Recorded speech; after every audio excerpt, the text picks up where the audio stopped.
आज से 700 साल पहले बगदाद में एक बड़े पाए के आलिम रिहाइश पजीर थे। उनका नाम था काजी अबू बकर बगदादी। वो काजी होने के साथ साथ एक बुलंद पाए मुहद्दिस और मुकर्रर भी थे। दिन के वक्त वो अदालत में मुकदमात सुनते, जबकि रात को कुरान और हदीस के तलबा को तालीम देते। ये तलबा निहायत कसीर तादाद में थे, जिनके क़याम व तलाब की जिम्मेदारी काजी अबू बकर के कंधों पर थी। वो न सिर्फ इन तलबा को 2 वक्त का खाना मुहैया फरमाते, बल्कि इनकी रिहाइश का बंदोबस्त भी इनके जिम्मे था। एक दिन उनके शागिर्दों ने उनसे पूछा, हजरत आपकी तनख्वाह तो मामूली है, तो फिर ये इतने ढेर सारे अखराजात कहाँ से पूरे करते हैं? तलबा का सवाल सुनकर काजी साहब मुस्कुराए, फिर कहा, ये एक राज है। इस राज पर से पर्दा तब तक नहीं उठ सकता जब तक कि मैं तुम्हें अपने माजी के चंद अजीब व गरीब वाकयात न सुना दूं।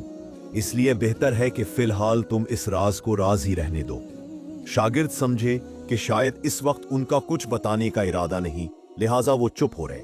लेकिन थोड़े अरसे बाद शागिर्दों ने एक मर्तबा फिर अर्ज की, उस्ताद मोहतरम, आप नेक कामों में इस कदर खर्च करते हैं, बज़ाहिर आपकी आमदनी का भी कोई खास जरिया नहीं, फिर ये दिरहम व दीनार आपके पास कहां से आते हैं? उस्ताद ने इन्हें एक मर्तबा फिर तरह दी और माल की निस्बत अल्लाह ताला के गैबी खजानों की तरफ इशारा किया। लेकिन इस बार शागिर्द इस राज को जानने पर बज़िद थे।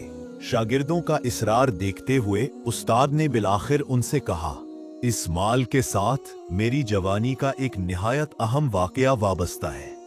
बाज़ औक़ात अल्लाह ताला अपनी कुदरत से इंसान को ऐसे ऐसे अजायबात दिखाता है कि उसकी अक्ल दंग रह जाती है। मेरे साथ भी एक ऐसा ही वाकया पेश आया था। लो सुनो, ये आज से 30-32 साल पहले की बात है। मैं उन दिनों जवान था और इल्म दीन के हुसूल में महा वक्त मशगूल रहता। मेरे साथ मेरे चंद दोस्त भी थे। हमारी दिन रात की मसरूफियत यही थी कि कुरान और हदीस पढ़ते और बाकी वक्त तकरार या मुताले में सर्फ करते। मैं उन दिनों यही बगदाद में मुकीम था। शहर के इल्मी हलकों में उन दिनों मक्का मुअज़्ज़मा के एक अरब आलिम का बहुत शोहरा था, जिनका नाम शेख अब्दुल्ला अज़ाम था। वो इल्म हदीस में यकताए रोजगार थे और दूर दूर से तालिबान इल्म आकर उनके दर्स में शरीक होते। मैं मुहद्दिसीन की महफलों में बैठने का बड़ा हरीस था। चुनाचे मैंने अपने साथियों से कहा कि मक्का जाकर शेख अब्दुल्ला अज़ाम की सुहबत से फैज़ याब होना चाहता हूँ। आप लोगों को अगर मंजूर हो तो मेरे साथ चले, वरना आप लोगों की मर्जी। मेरे तीनों साथी शायद कम हिम्मत थे। उन्होंने मेरे साथ इतनी दूर जाने से साफ इनकार कर दिया। चुनाचे रख्ते सफर बांधा और तन्हा ही मंजिलों पर मंजिलें मारता हुआ मक्का मुअज़्ज़मा जा पहुंचा।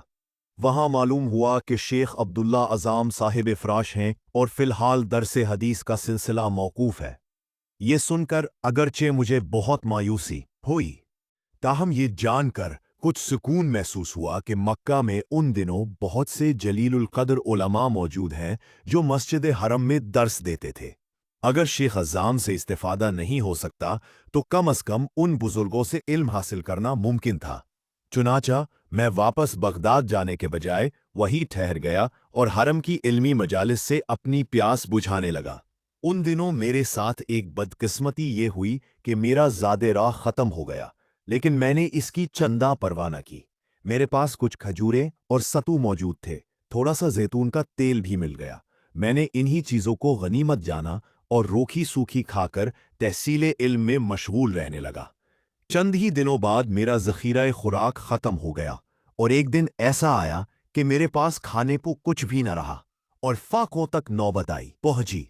इस हालत में ये सोचकर घर से निकला कि शायद बाहर से कोई चीज खाने की मिल जाए, और अगर कुछ भी ना मिला तो हरम जाकर अपने रब से मांगूंगा। मैं घर से निकलकर गली में आ गया। इत्तेफाक से मुझे सामने ही एक रेशम की थैली पड़ी मिली। दोपहर का वक्त और हो का आलम था।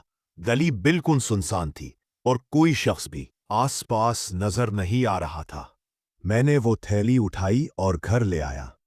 घर आकर थैली खोली तो उसमें सफेद रंग के खूबसूरत मोतियों वाला एक हार निकला। मैंने उसे उलट पलट कर देखा। हार के मोती हर जाविये से इस तरह चमकते थे कि उन्हें देखकर आंखें चुंधिया जाती थी। मुझे यह समझने में जरा भी दुश्वारी न हुई कि ये एक बहुत कीमती हार है। मैंने उसे थैली में डालकर बिस्तर के नीचे छुपा दिया। जोहर से असर तक का वक्त इसी अधेड़ बन में गुजर गया। मैं ये सोचता रहा कि ये थैली गली में क्यों पड़ी थी और इतना बेशकीमत हार किसका हो सकता है। इसी दौरान असर की अजान बुलंद हुई और मैं नमाज की अदाई के लिए हरम शरीफ चला गया। असर की नमाज पढ़कर आया और दोबारा ये सोचने लगा कि या अल्लाह, खबर नहीं इस हार का मालिक कौन है और मैं अब इसे उस तक कैसे पहुंचाऊं। इसी दौरान गली में कुछ शोर बुलंद हुआ। मैंने दरवाजे से बाहर झांका तो देखा कि एक ऊंट पर कोई बूढ़ा आदमी सवार है। ऊंट के आगे चंद आदमी दफ बजाते चल रहे हैं। वो बूढ़ा थोड़ी थोड़ी देर बाद ये ऐलान करता कि मक्का वालों, मेरी एक थैली गुम हो गई है। उसमें एक हार था, वो हमारी खानदानी मीरास है। तुम सब अल्लाह के हमसाए और काबिल तारीफ लोग हो। किसको वो थैली मिले बराहे मेहरबानी मुझे वापस कर दे। मैं थैली वापस करने वाले को 500 दिनार इनाम दूंगा। खुदा तुम पर रहम करे मक्का वालों। ये कहकर वो अपने दाएं हाथ को हवा में लहराता, जिसमें एक फटे पुराने कपड़े में दिनार वाजे नजर आ रहे थे। मैं ये ऐलान सुनकर हैरान रह गया। दिल में सोचा कि शायद यही बूढ़ा इस थैली का हकीकी मालिक है। मुझे जरूर ये उस तक पहुंचानी चाहिए। मैं अभी इसी शशोपंज में था कि ऐलान करने वाला और उसके साथी मेरे घर के सामने से गुजरने लगे। मैं लपक कर बाहर निकला और ऊंट की लगाम थाम कर कहा, बड़े मियाँ, जरा मेरी बात सुनिए। कहो नौजवान, बूढ़े आदमी ने झुक के कहा, क्या बात है? आप जरा नीचे उतरकर मेरे घर आइए।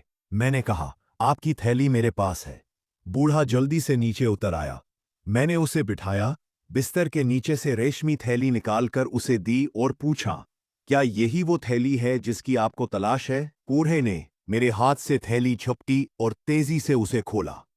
उसमें वो हार जू का तू मौजूद था। बूढ़े ने हार निकालकर उसे चूमा और फिर मुझसे मुखातिब होकर कहने लगा, नौजवान, ये हार सफर के दौरान मुझसे कहीं खो गया था। मैं इसकी वजह से सख्त परेशान था। खुदा तुम्हें जज़ाए खैर दे, तुम बहुत दयानतदार हो। लो अपना इनाम संभालो। ये कहकर उसने दीनार मेरे आगे कर दिए। मैंने कहा, बड़े मियाँ, ये हार मुझे गली में पड़ा मिला था। मैं उसे अंदर उठा लाया। ये मेरे पास आपकी अमानत था। मेरा तो ये फर्ज था कि मैं इसे आपको वापस करूं। मुझे इनाम की जरूरत नहीं, मैं अपनी नेकी फरोख्त नहीं करता। मेरी बात का बूढ़े पर कोई असर ना हुआ और वो बदस्तूर इस पर बजिद रहा कि मैं दीनार कबूल कर लूं। उसने बहुत इसरार किया, लेकिन उधर मैं भी अपनी बात पर जमा रहा। आखिर वो बूढ़ा ना माना और दीनार मेरे पास छोड़कर चला गया।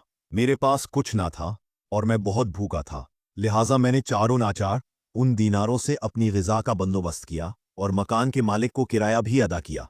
इसी दौरान शेख अब्दुल्ला अज़्ज़ाम ने हरम शरीफ में दोबारा दरसे हदीस का सिलसिला शुरू कर दिया। मैंने मौका गनीमत जाना और रोज़ाना शेख की खिदमत में हाजिर होने लगा। मैं काफ़ी अरसे तक तहसील इल्म में मशगूल रहा और इस दौरान माली ज़रूरतों के लिए वही दीनार किफ़ालत करते रहे। आखिर वो दिन भी आ गया जब मैंने जो कुछ सीखना था सीख लिया और वापस बगदाद जाने के लिए जिद्दा की बंदरगाह पर पहुंचा। वहां से मैंने बहरी सफर शुरू किया। कश्ती का मल्लाह अनारी था।